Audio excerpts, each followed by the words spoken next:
¿Listo?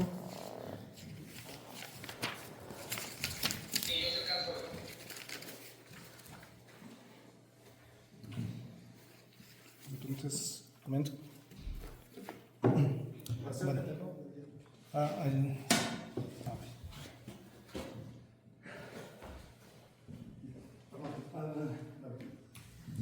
Voy a proceder a dar lectura a este inicio de sesión.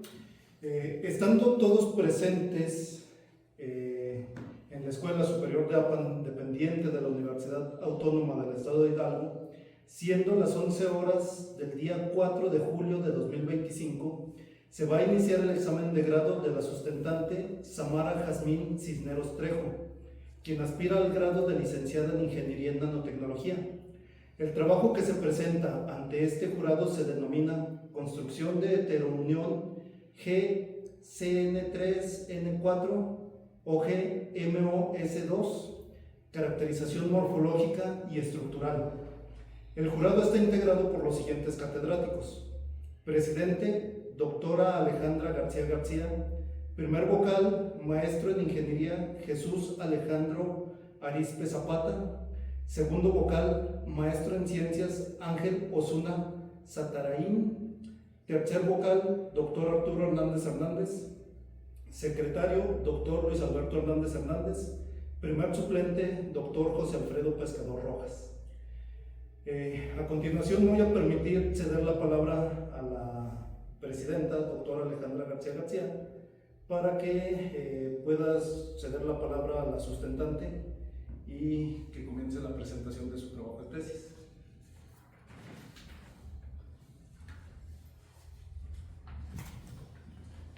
Doctora, ¿tiene que decir algo? Bien, Samara, pues adelante con la presentación de tu tesis. Tienes un tiempo determinado para la presentación de la misma y posteriormente, bueno, procederemos a la sesión de preguntas. Ok, doctora, muchas gracias. Buenos días, pues ya me presentaron.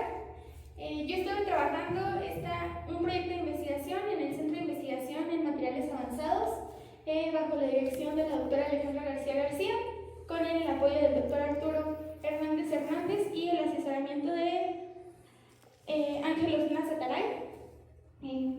Y trabajamos en un proyecto que es la construcción de una heterounión de GC3N4, que es nitruro de carbono grafítico, óxido de grafeno y disulfuro de molibdeno. Hicimos una caracterización morfológica y estructural. Bueno, en esta defensa vamos a ver algunos contenidos, vamos a hacer una breve introducción, algunos antecedentes del proyecto, y pues justamente vamos a abordar información previa para llevar a cabo pues cierta hipótesis y pues establecer algunos objetivos en los cuales pues buscábamos conseguir. La parte más importante pues va a ser la metodología empleada y los resultados que obtuvimos. Asimismo vamos a dar una pequeña conclusión sobre pues lo que se logró durante este trabajo y algunas perspectivas a futuro. Bueno, todo este proyecto inicia con las investigaciones sobre fotocatálisis. El auge de la fotocatálisis empezó en 1972, cuando Fukushima y Honda descubrieron que podían tener una división de agua mediante reacciones fotoelectroquímicas usando un electrodo de dióxido de titanio bajo luz ultravioleta.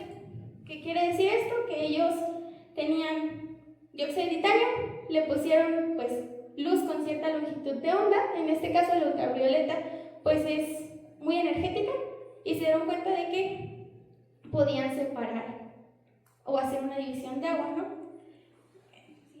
Y pues esa es la imagen de los señores. ¿En qué se basa este principio? Bueno, la fotocatálisis se basa en tener un semiconductor. En este caso lo estamos explicando o ejemplificando con el dióxido de titanio. Y bueno, este material, al ser semiconductor, tiene un band gap. Nosotros sabemos que existen tres tipos de materiales, ¿no? Semiconductores, conductores y aislantes. Los conductores se caracterizan porque esa brecha no existe. En los semiconductores hay una ligera brecha y en los aislantes la brecha es muy grande, entonces pues nunca se puede dar un salto energético. En este sentido, la fotocatálisis se da cuando un semiconductor es irradiado con luz cuya energía es igual o superior a esta brecha de banda, generando un par electrón hueco, también conocido como excitón, que son esenciales para llevar a cabo reacciones redox. En este caso, una reacción redox pues justamente es una reducción y una oxidación. Bueno, para este caso pues les digo, puse el dióxido de titanio. Entonces nosotros tenemos dióxido de titanio, le hacemos incidir luz. En este caso pues les decía que tiene que ser luz ultravioleta, que es una luz pues altamente energética. Y lo que pasa es que nosotros hacemos que esta luz permita que se dé un salto energético de la banda de valencia a la banda de conducción de un electrón, generando aquí o dejando aquí un pequeño hueco que pues justamente es una carga positiva, ¿no? Nada más que nosotros le decimos hueco para decir que ahí como que falta algo, pero realmente pues es una carga positiva. Y lo que sucede aquí es que este sube, pero tarde o temprano va a tener que regresar a su estado basal. Pero bueno, eso ahorita lo vamos a ver. Y aquí, en la parte donde están los huecos, se va a llevar un proceso que en este caso sería de oxidación. Durante la oxidación se pierde justamente un electrón, por ejemplo. En este caso nosotros tenemos agua y con esa oxidación vamos a tener un hidroxilo. Caso contrario ocurre en la banda de conducción, donde nosotros tenemos el electrón y este que va a hacer va a reducir un material. Nosotros tenemos oxígeno, y al hacer la reducción lo vamos a pasar a un superóxido. Y pues bueno, como les decía, vamos a tener nosotros hacemos incidir luz, generamos un salto energético y ese salto energético pues va a generar el hueco. Sin embargo, es imposible que nuestro electrón se quede en nuestra banda de conducción y lo que se genera es una recombinación de cargas. A pesar de que el dióxido de titanio es como el semiconductor por excelencia, que es muy buen fotocatalizador de excelencia, tiene como problema que hay una activación de luz que es muy energética y también pues ahí existen las recombinaciones de cargas, que es justamente que nosotros tenemos primero, subimos, por así decirlo, pasamos de la banda de valencia a la de conducción y luego ese electrón regresa a su estado basal y pues se pierde todo el efecto. En este sentido, pues se han llevado a cabo muchas investigaciones en las cuales se trata de usar diferentes materiales para llevar a cabo fotocatálisis. En estos se estudian diferentes semiconductores con diferentes estructuras cristalinas para pues, ciertas aplicaciones. Las más comunes es la reducción de CO2, la producción de hidrógeno y también la degradación de contaminantes.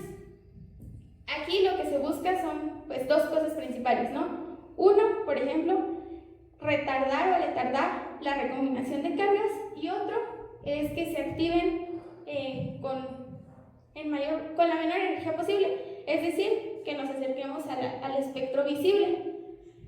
En este sentido, en esta tabla pues podemos ver algunos semiconductores usados y en qué energías está la banda de valencia y de conducción. Estos puntos son muy importantes porque nos hacen saber si un material va a llevar a cabo reacciones de oxidación o de reducción de acuerdo a sus posiciones.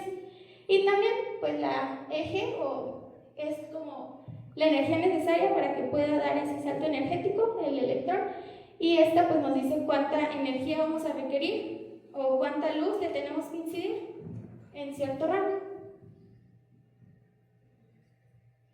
Y pues bueno, como les mencionaba, se han estudiado muchos semiconductores, pero todos siempre tienen algún pero, por así decirlo.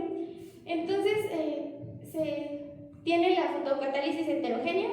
La fotocatálisis heterogénea es que nosotros tenemos un semiconductor sólida, pues en un medio, ¿no? Y pues es heterogénea justamente porque nosotros podemos distinguir un material de otro. La fotocatálisis heterogénea consta de 4 etapas principales.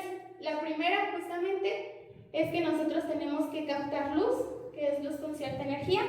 Posteriormente, esa luz va a generar una excitación de cargas, que es nuestra etapa 2. Podemos ver que cuando tenemos la luz con la energía suficiente para generar ese salto, se va a dar una excitación de cargas. ¿Esto qué nos genera? Una separación y transferencia de cargas. Esto se va a ver en los puntos 3, 4 y 5. Entonces aquí nosotros que vemos, se separan las cargas, pasamos, en un lado tenemos huecos, en el otro vamos a tener electrones, y también aquí se van a llevar a cabo ciertas reacciones, que es justamente, aquí no se alcanza a ver muy bien, pero nosotros tenemos un material aceptor, por así decirlo, y un material donador. Cuando nosotros hacemos esto, pues justamente se van a generar reacciones electrocatalíticas superficiales. ¿Esto qué nos quiere decir? Que una parte se va a oxidar y la otra se va a reducir. Esto depende mucho del semiconductor que estemos utilizando. Muchas veces se favorece la reducción o en otras se favorece la oxidación, y hay casos donde pues, se puede llevar a cabo ambas. Sin embargo, aquí es pues, importante mencionar que nosotros con la fotocatálisis hacemos que una luz o energía en forma de luz se transforme en una energía química. Eso es lo que hace que la fotocatálisis sea muy relevante, porque pues existen muchos otros procesos, pero esta es como una de las principales ventajas. Y pues bueno, como vimos en la diapositiva anterior, se puede llevar a cabo en 4 etapas, pero en las 2 últimas etapas nosotros vemos que hay una separación de cargas y tenemos que considerar que en este punto es donde puede llevarse a cabo, por ejemplo, la recombinación, o en su defecto, que nuestro material no tenga las características deseadas, ¿no? En este sentido, se propone 2 cosas que puedan mejorar estos procesos. Una es la generación de heteroestructuras y la otra es la modificación de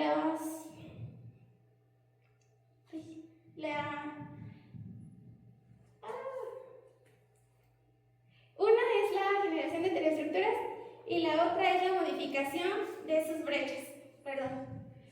Y bueno, en este punto, cuando nosotros tenemos heteroestructuras,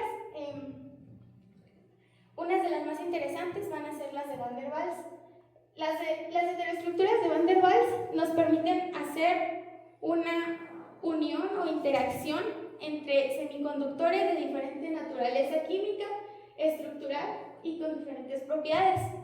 ¿Esto por qué es relevante? Porque nosotros podemos tomar las características que deseamos de un material y las características que queremos de otro, y al momento de unirlos no vamos a modificar como tal la estructura de ellos, sino que tomaríamos como la parte que nos interesa. En este sentido, estas uniones o enlaces, porque son enlaces débiles, se pueden hacer en diferentes formas. Algunos son utilizando materiales 0D, 1D, 2D. Y pues de acuerdo al material que se use puede ser la aplicación o cómo se llevan a cabo. Y bueno, aquí a nosotros nos interesa usar heteroestructuras de Van der Waals del tipo 2D. En este sentido nosotros proponemos usar láminas de un material A, de un material B, de un material C para mejorar las propiedades del mismo. Y bueno, gracias a la capacidad de combinar distintos materiales, pues nosotros podemos justamente hacer nuevos materiales y mejorar su rendimiento. Pero a pesar de que ya se están estudiando este tipo de materiales 2D, la problemática principal es su síntesis, y que son pues relativamente costosos. ¿Por qué? Porque la forma de llevarlos a cabo pues es para que nosotros tengamos como capas lo mejor posible, pues por ejemplo con equipos como el CVD, y pues estos son pues muy costosos, ¿no? En este sentido, se han propuesto nuevas alternativas de síntesis. Una de ellas, justamente, es mediante sonicación, separar capas y tratar de que por las mismas fuerzas débiles que existen de Van der Waals, ellas se enlacen entre sí. Y pues bueno, las heteroestructuras nos hablaban de unir materiales con diferente naturaleza química y estructural, o por ejemplo, diferentes estructuras cristalinas, ¿no? Sin modificar a los materiales. Pero las heterouniones nos hablan de generar conexiones entre materiales con bandas prohibidas desiguales. Esto pues nos va a favorecer una transferencia de carga y también va a mejorar la eficiencia fotocatalítica. Y pues bueno, como les decía, pues nosotros lo hacemos con materiales 2D porque hay una interfaz más grande de contacto y pues esto pues nos genera que el material esté en contacto, se le dice como face to face, y pues eso las hace más estables y también pues con una mejor eficiencia. Y bueno, existen diferentes tipos de heterouniones. Las heterouniones se van a clasificar de acuerdo a la banda prohibida que tengan los semiconductores y a la eficiencia pues, de separación de los portadores fotogenerados. En la literatura se reportan 4 tipos de heterouniones. Algunas se incorporan algunas modificaciones, pero siguen cayendo dentro de una o de otra. En este sentido tenemos la tipo 1, la tipo 2, una heterounión tipo PN o tipo 3 y una de esquema Z. Para nosotros, pues, las que vamos a considerar pues es la 1 y la 2, pero aquí quiero ejemplificar lo que pasa en una heterounión 1. Cuando nosotros tenemos una heterounión tipo 1, nosotros pues tenemos un semiconductor A, un semiconductor B, y lo que va a pasar es que nuestros electrones en la banda de conducción van a migrar al semiconductor B y lo mismo van a hacer los huecos. ¿Y qué hace esto? Que todas las reacciones redox se lleven a cabo en el material número 2. Esto pues no es del todo conveniente. ¿Por qué? Porque estamos pues desperdiciando potencial de aplicación del 1. En el caso de las heterouniones tipo 2, que son las de pues, nuestro principal interés, lo que pasa es una cosa muy diferente. Nosotros tenemos en la banda de conducción electrones del semiconductor 1 y estos migran hacia el semiconductor 2. Y caso contrario pasa con los huecos. Los huecos del semiconductor 2 van a migrar hacia el semiconductor 1. ¿Por qué esto es favorable? Porque en uno de los semiconductores se van a llevar a cabo las reacciones de reducción y en el otro las de oxidación. En este caso, pues, cuando nosotros tenemos los electrones, pues van a ser reducción, porque gana un electrón, por así decirlo. Si tenemos pérdidas, pues serían de oxidación. ¿Y qué otra cosa nos favorece este tipo de heterouniones? Pues el hecho de que es más tardada que se dé la recombinación de cargas. A pesar de que la recombinación de cargas es inevitable, esta se puede hacer más lenta. En este sentido, si lo vemos como que de la forma más simple, sería como que nosotros hacemos nuestro salto energético y este electrón tiene que pasar primero hacia acá y ya luego el ciclo pues se hace más lento. Aparte de esto, pues se pueden obtener otras mejoras como la presencia de los electrones en la superficie, en los sitios activos. Esto que nos dice que como los electrones van a tener más tiempo y más disponibilidad, pueden moverse a través de sitios activos en la superficie de los semiconductores y esto hace que sea más fácil llevar a cabo la reducción y la oxidación, no que se lleve a cabo sino que se haga más eficiente o más rápida. Entonces mejora la rapidez en la que se llevan a cabo estas. Y pues bueno, tomando esto como referencia, hay que ver qué materiales, porque hay una gran cantidad de semiconductores, tienen una potencial aplicación para hacer heterouniones. En este caso, uno de los materiales que se ha estudiado en los últimos años y que ha resultado de mucho interés para la comunidad científica es el nitruro de carbono grafítico. El nitruro de carbono grafítico, pues, tiene una estructura laminar, es un material 2D. Está formado por unidades de triestreacina, que son estas, en forma pues, periódica. Tiene también mucha estabilidad química y térmica y pues no es tóxico, tiene una baja toxicidad. Se está compuesto únicamente de carbono y nitrógeno. Y pues están en una hibridación sp2, pues se le dice grafítico justamente por su semejanza con una estructura de grafito, ¿no? Y pues bueno, este material, al ser su estructura electrónica, pues lo hace muy flexible y también lo hace como muy bueno para llevar a cabo ciertas modificaciones que le permitan pues mejorar sus propiedades. Una propiedad que se quiere mejorar aquí, por ejemplo, es el hecho de que no tiene muchos sitios activos. Entonces, pues nosotros podemos hacer es muy buen fotocatalizador, pero al no tener muchos sitios activos, esta fotocatálisis pues se va a llevar a cabo pues de forma lenta. En este sentido, pues ha habido muchas investigaciones en las cuales pues usamos Gs3N4, pero pues vemos las limitantes, ¿no? Que es, por ejemplo, la rápida recombinación de cargas. Nuestro Gs3N4 tiene muchos electrones disponibles, entonces muchos electrones van a hacer el salto energético. Sin embargo, esos mismos electrones, al tener una reducida área superficial específica, que es el número de sitios activos, rápidamente van a recombinarse. Y también pues tiene una baja conductividad eléctrica. La baja conductividad eléctrica es un detalle justamente porque nosotros tenemos una lámina y en esa lámina no se pueden mover los electrones. Entonces es pues una mala característica para las aplicaciones fotocatalíticas. Y bueno, en este sentido se han propuesto la incorporación de diferentes metodologías, entre las cuales destacan cambiar su estructura, generarle defectos, modificar su estructura, y una que a nosotros nos interesa, por ejemplo, es la generación de heterouniones. Cuando nosotros hacemos una modificación morfológica, pues por ejemplo lo podemos hacer más poroso.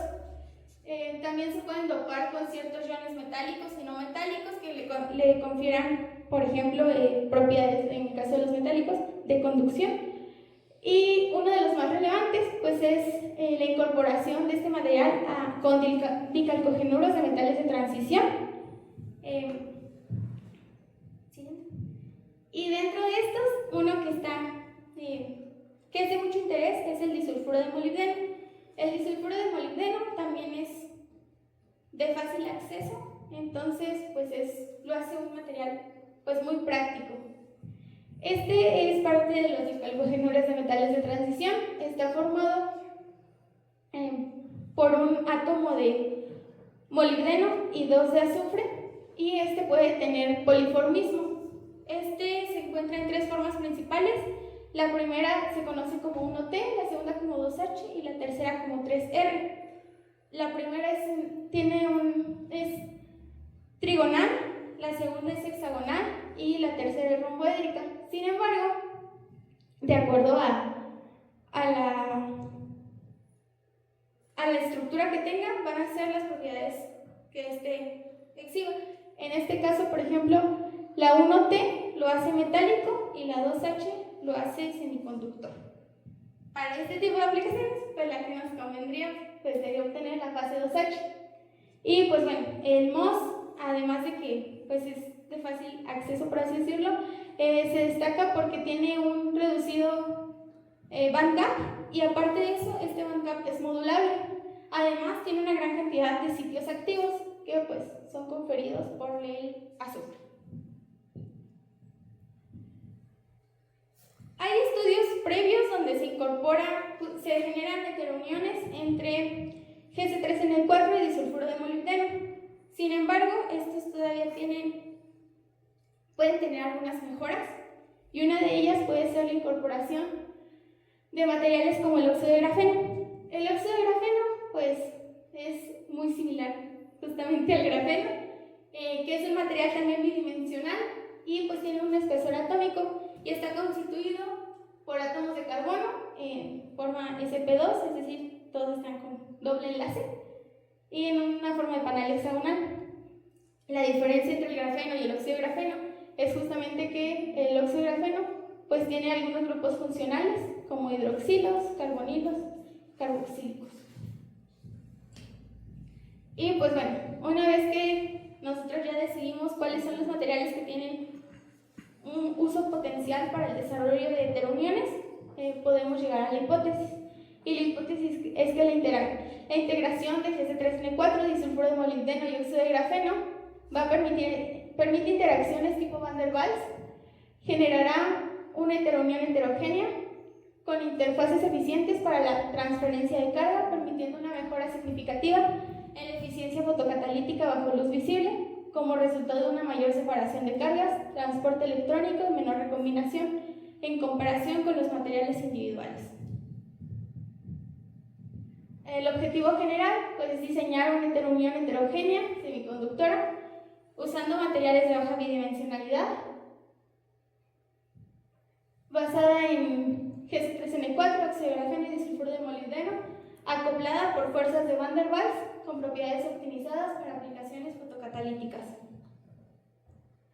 En este proyecto se desarrolló un método, con objetivos específicos tuvimos desarrollar un método de síntesis bottom-up y top-down eficiente y reproducible para la obtención de la heterounión semiconductora de Gc3N4, óxido de grafeno y disulfuro de molibdeno, optimizando condiciones experimentales, analizar el efecto de distintos tiempos de exfoliación de Gc3N4 sobre la dispersión, evaluar experimentalmente el impacto de las diferentes concentraciones de los materiales de la heterounión, optimizando las proporciones que favorezcan su formación y determinando la cantidad óptima, por ejemplo, de óxido de grafeno para maximizar la generación y disponibilidad del material disperso. También se propuso investigar la eficiencia fotocatalítica de la heterounión en la degradación de contaminantes orgánicos persistentes. En este caso, pues fue con la eliminación de ácido metileno, monitoreando porcentajes de remoción en función del tiempo de exposición. Para llevar a cabo este proyecto se llevó una metodología en diferentes etapas. Nosotros lo hicimos en 4 etapas. La primera etapa consistió en la síntesis de nanohojas de Gc3N4. Posteriormente se sintetizó el óxido de grafeno, la síntesis de disulfuro de molibdeno y finalmente la unión de los materiales para formar nuestra heterounión.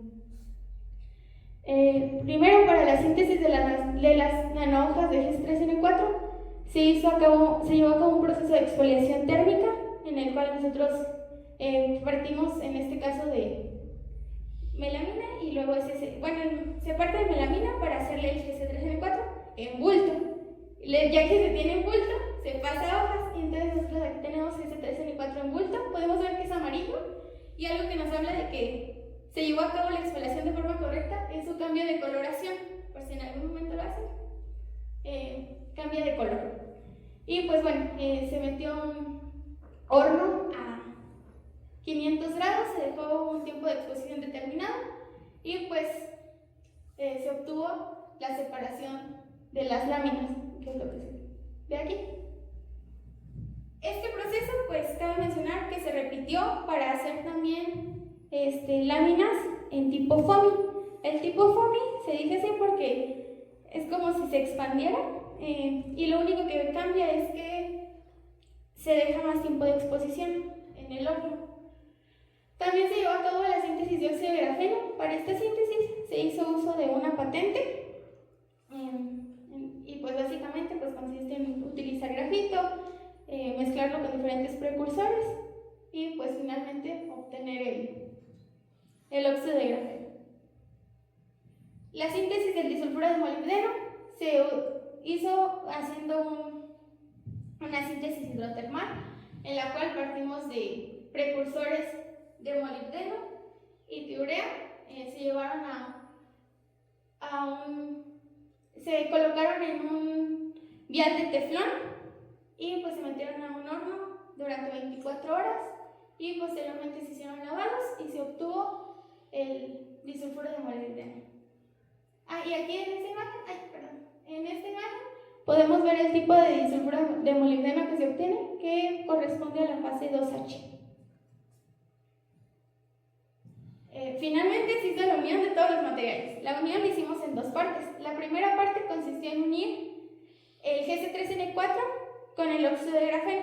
Para ello tomamos una solución y por goteo, una solución de óxido de grafeno, por goteo fuimos añadiendo el Gc3N4. Se mantuvo igual bajo agitación constante. Y pues bueno, aquí es importante mencionar que esto es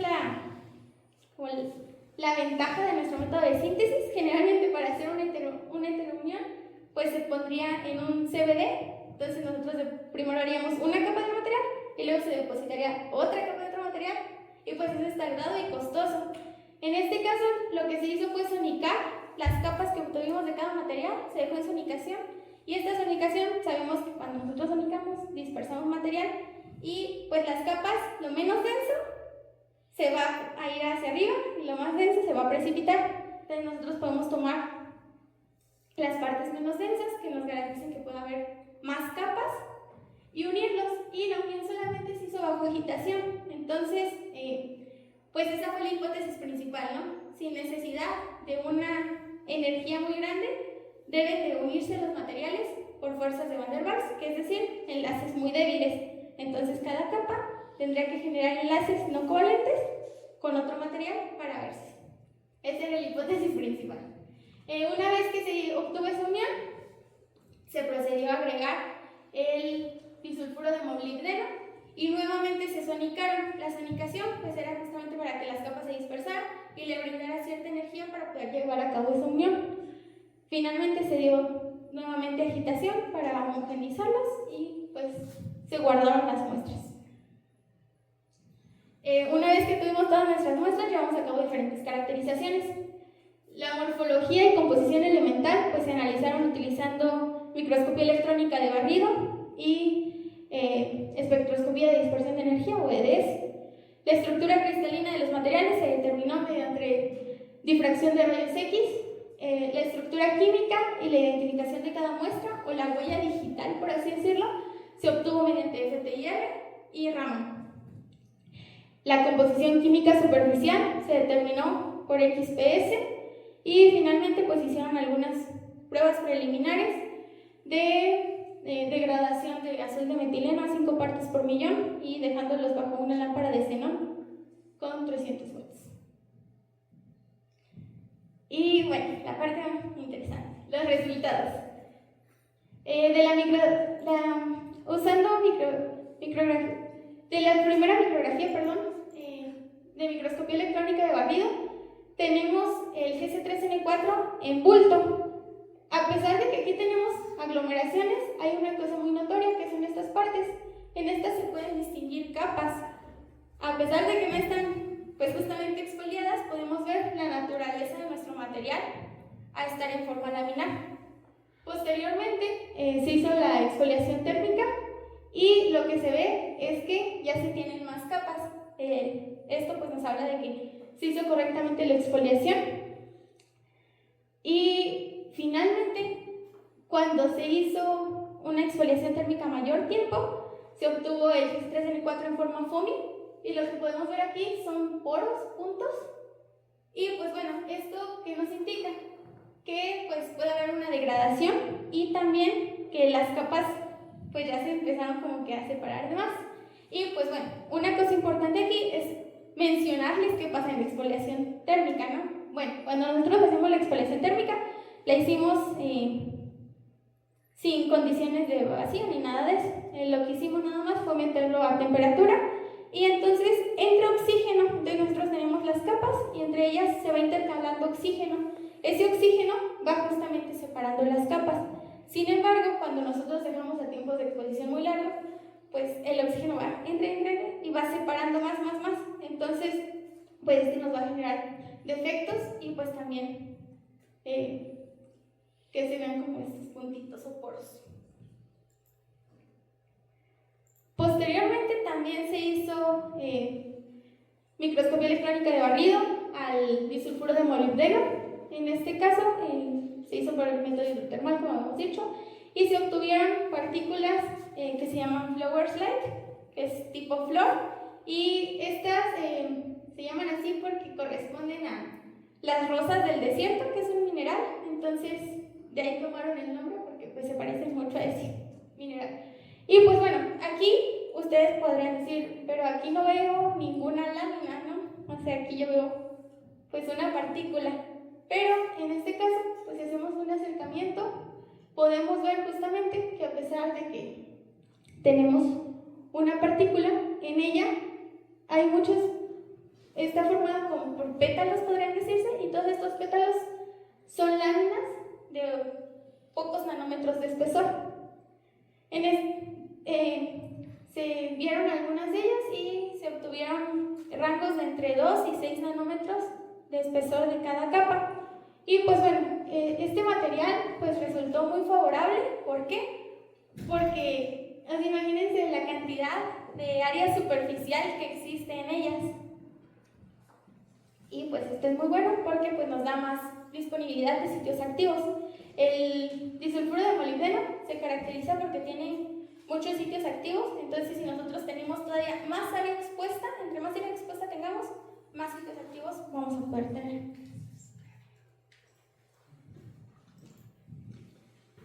También pues tenemos la micrografía del óxido de grafeno.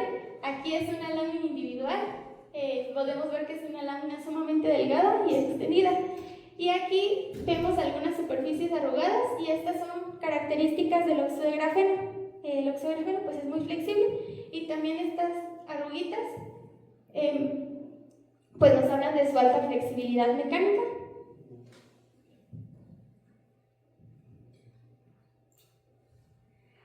Una vez que teníamos todos los materiales individuales, se hicieron a diferentes concentraciones, uniones entre Gs3N4 y óxido de grafeno. Se tomaron diferentes proporciones, se tomó proporción 1,1, 1,5, 1,10 y se analizaron posteriormente a la mitad. Entonces, sí, se tuvieron muchas muestras, pero aquí pusimos las dos más importantes o las más representativas. En la primera de ellas, creo que por lo oscuro no se ve, pero aquí nosotros tenemos un borde como de fondo negrito. Ese borde corresponde al óxido de grafeno. Ese óxido de grafeno tiende siempre a verse como que así en las micrografías. Y la parte relevante es que solamente en las áreas donde está ese borde negro hay encima hojas de Gc3N4. ¿Esto qué nos dice? Que el Gc3N4 está sobre el óxido de grafeno. Y esto ya nos habla de que puede haber una interacción entre estos dos materiales, porque miren, donde no está, pues tampoco hay material. Y pues hay algunas trazas, pero si se dan cuenta, esas trazas son muy pequeñas, son como de material pues que sobra, ¿no? También pasa lo mismo cuando nosotros tenemos el nitruro de carbono en su forma de foamy, solo que aquí pues también vemos la presencia de mucha porosidad.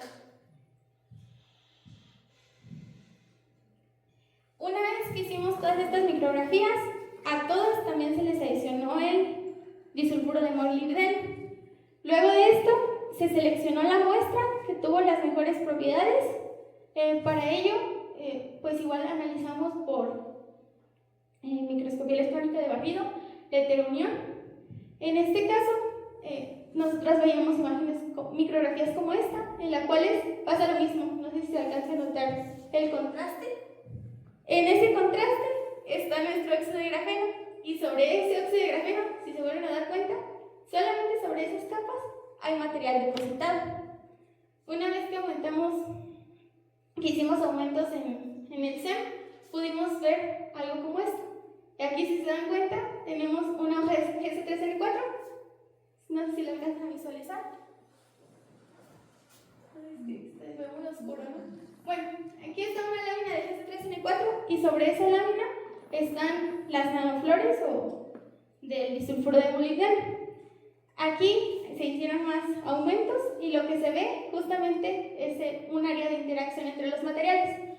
Miren, el GC3N4 se caracteriza por verse como laminitas corrugadas, y aquí justamente el MOS pues se ven como circulitos, como bolitas. Al mismo tiempo, otra forma de ver que están dos materiales diferentes es por el contraste. Nosotros sabemos que entre un material y otro, de acuerdo por ejemplo a las características que estos tengan, van a tener diferentes contrastes al hacerse. Y pues esto después se comprobó que la composición elemental pues corresponde únicamente a los materiales que nosotros habíamos incorporado, que son azufre, molibdeno, carbono, nitrógeno. Y pues bueno, una vez que se obtuvieron todas las micrografías, también hicimos difracción de rayos X. Se hizo difracción de rayos X al GC3N4 en bulto, una vez que ya estaba en hojas y en FOMI. Y pues, según esta carta de polvos, nosotros teníamos dos planos en 13.15 grados y en 27.73 grados, los cuales correspondían a los planos 100 y 002. El plano 100 nos habla justamente de las unidades repetitivas, que son los heterociclos, o en este caso la heteroestracina, y la 002 nos habla de cuántas capas hay, o sea, nos habla del apilamiento de las láminas del GC3N4. Esta cosita que puse rojo es para hablar como del espaciamiento. ¿Y por qué es importante el espaciamiento? Porque nosotros podemos ver que aquí hay una tendencia. Cuando nosotros tenemos el GC3N4 en forma de FOMI, sufre un corrimiento, y ese corrimiento pues se traduce a un cambio en el espaciamiento, que a su vez pues nos modifica un poco el plano, ¿no? Y también podemos ver cómo decrementa la intensidad de los picos. Esto pues nos habla justamente de una correcta exfoliación, es decir, vamos perdiendo capas, se va atenuando. También se hizo difracción al disulfuro de molibdeno. Aquí pues tuvimos 4 picos característicos de acuerdo a esta carta de polvos en la base de datos, y pues estos picos corresponden a los planos 002, 100, 102 y 110 del MOS cuando está en forma en su en el poliformo 2H, es decir, que nosotros tenemos un MOS semiconductor. Sin embargo, aquí podemos ver un pequeño pico, el cual pues no corresponde con nuestra carta de indexación, pero este se atribuye justamente a un plano correspondiente a una ligera fase de disulfuro de molibdeno en su fase 1T, que es la metálica. Una vez que hicimos difracción de rayos X, también hicimos FTIR. Y en el FTIR lo que nos interesaba saber era si al momento de nosotros hacer la exfoliación térmica tendríamos un cambio en la composición de nuestro material, y lo que se evidencia aquí es que pues esto no ocurre, es decir, podemos ver que pues todas las bandas se siguen encontrando, algunas se atenúan un poco, pero todas siguen estando, y esto nos habla justamente de la estabilidad química que tuvo nuestro material. Y pues aquí cabe resaltar que algunos de las bandas más importantes se encuentran en el 802, que pues esta nos corresponde al heterociclo de la triestriacina cuando está en su modo respiración, entonces está haciendo algo así. También pues vemos algunas vibraciones de estiramiento del carbono doble enlace nitrógeno. Estas se encuentran más o menos en este rango. Y también pues como en todas partes, aquí se ven algunas otras bandas que pueden deberse a algunos defectos. Posteriormente también se hizo desplazamiento Raman a este material. En el desplazamiento Raman pues vimos los modos vibracionales que este tiene, y pues pudimos corroborar que se trataba de GC3N4, y una de las bandas más importantes, de los picos más importantes fue en 1541 centímetros a la -1, porque ese se asociaba con el modo de vibración y estiramiento del carbono doble enlace nitrógeno, que pues sabemos que es como el que nos habla de la banda grafítica de nuestro material. Y también hay otro muy importante, en 550, que se atribuye a la vibración de estiramiento de los heterociclos de leptacina.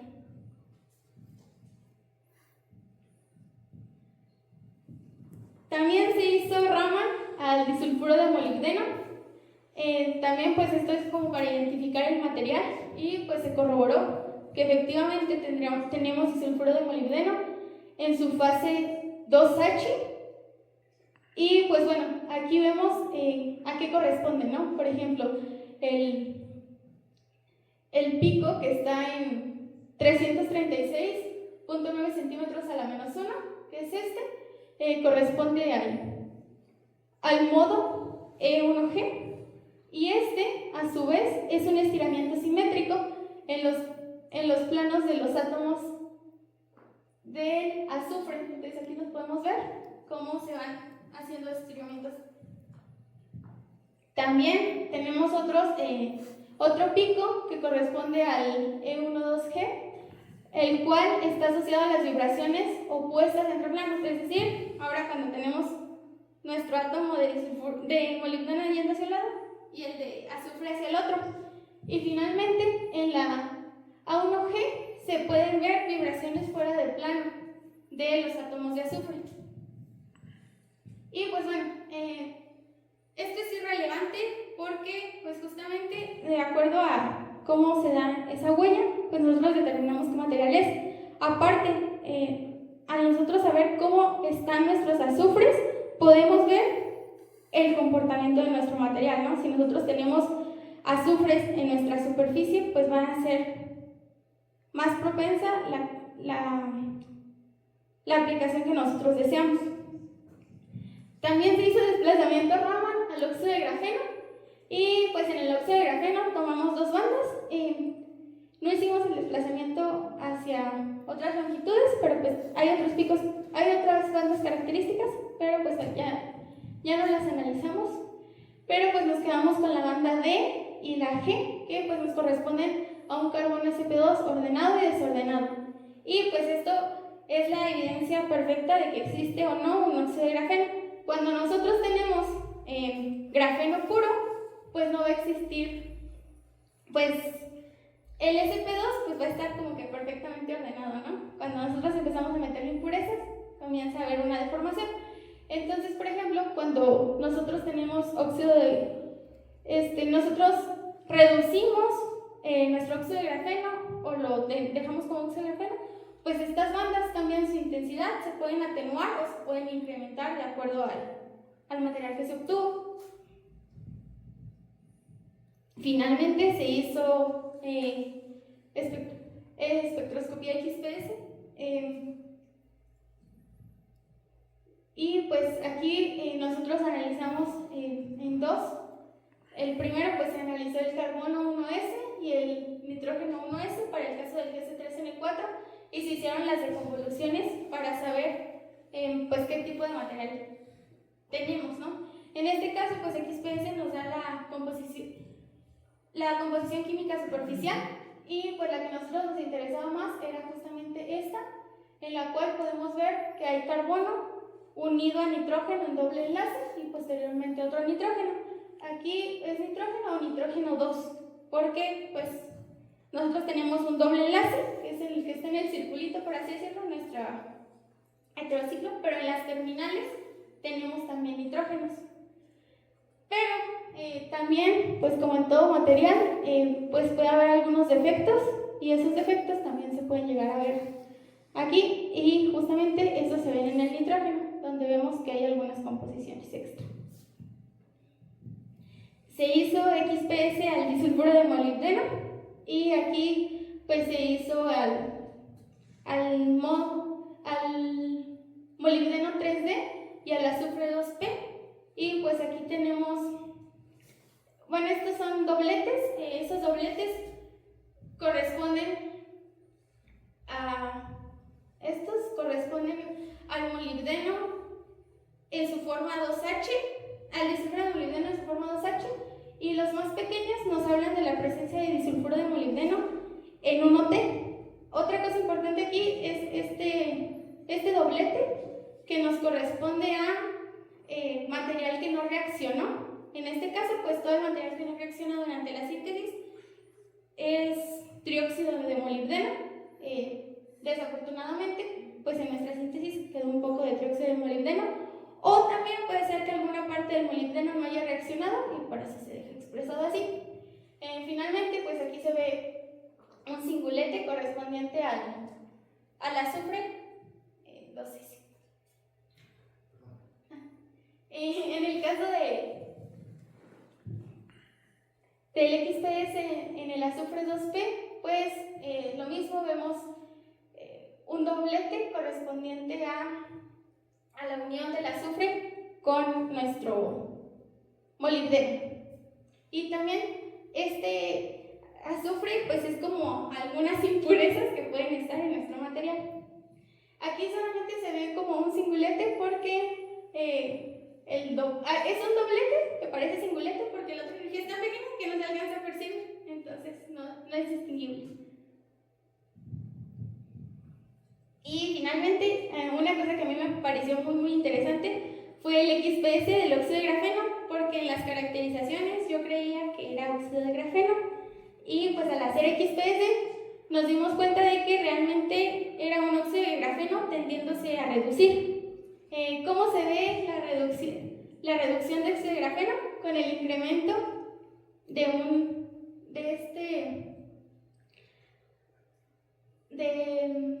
este singulete, que pues corresponde al carbono doble enlace con carbono, o a un sp2. ¿Por qué? Porque cuando nosotros tenemos óxido de grafeno, nosotros perdemos dobles enlaces de nuestra capa y pues esos empiezan a formar, no sé, con los hidróxidos, con los OHs, con los carboxilos.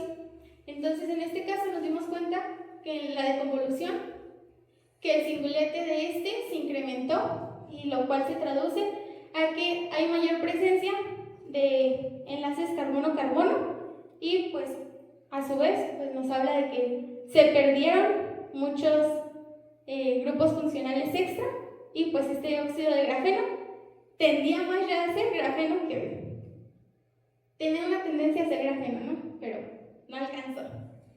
Y pues aquí lo mismo, pues esto nos habla también de pues algunos efectos que pueda llegar a tener nuestro material. En este caso pues son algunos enlaces, ¿no?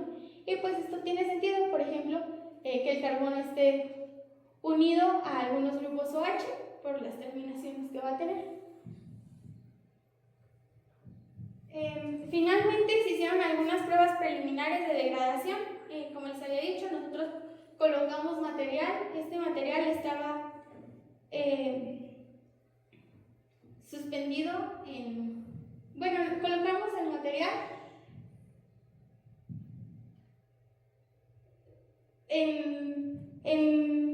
colocamos nuestro material en nuestro colorante, que fue azul de metileno a 5 partes por millón, y vimos la disminución de la concentración. Para esto se utilizó un UV-Vis, y pues lo único que se hizo fue pues ver cuál era la disminución de nuestra concentración actual respecto a la concentración inicial, y pues notamos una cosa muy interesante, que fue el hecho de que el material tendía a degradar una parte en tiempos muy altos, pero al mismo tiempo, cuando se deja en oscuridad, no sabemos si empieza también a hacer fotocatálisis con muy baja energía, o en su defecto pues tenga una parte de absorción o absorción, que igual puede ser válido, ¿no?, por el tipo de material que tenemos.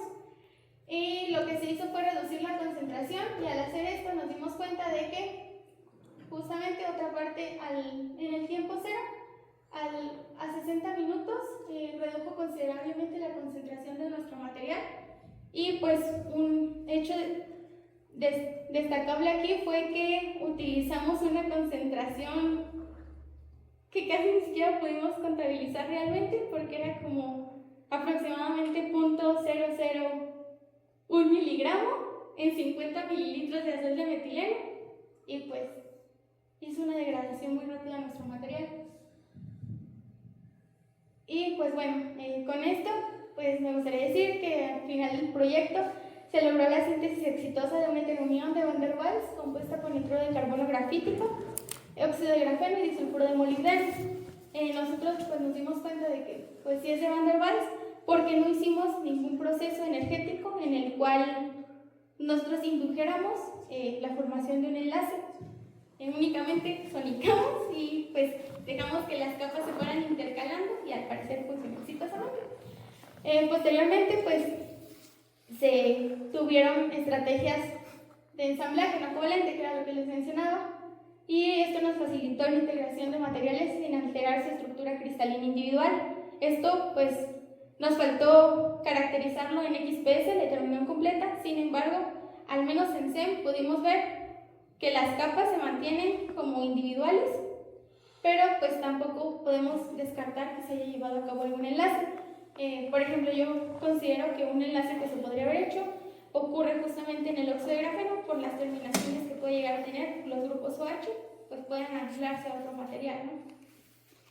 Y esto reflejó pues una reorganización de niveles energéticos y una mejora en la separación de cargas. Se caracterizó la caracterización estructural y química realizada mediante diferentes técnicas de caracterización nos confirmó la alta pureza y estabilidad de cada componente, y así como la formación de una heteroestructura jerárquica a escala nanométrica. Bueno, con los ensayos preliminares de degradación, pues nos demostraron que la heteronión presenta una eficiencia destacablemente superior en tiempos de remoción de contaminantes respecto a sistemas convencionales, y esto pues nos abre el panorama para optimizar de forma más precisa las concentraciones que se usan de cada componente para llevar a cabo la unión, ya que esto no solo maximizaría el desempeño de nuestro fotocatalizador, sino que pues también reduciría el consumo de reactivos, y esto se traduce en menores costos y menos residuos. Y finalmente pues estos resultados pues se espera que den lugar a alguna publicación en un plazo de más o menos 6 meses. Y pues estas son algunas de las referencias utilizadas. Gracias. Bueno, agradecemos la presentación. Me voy a permitir ahora dirigir lo que tendría que ser, que dé lugar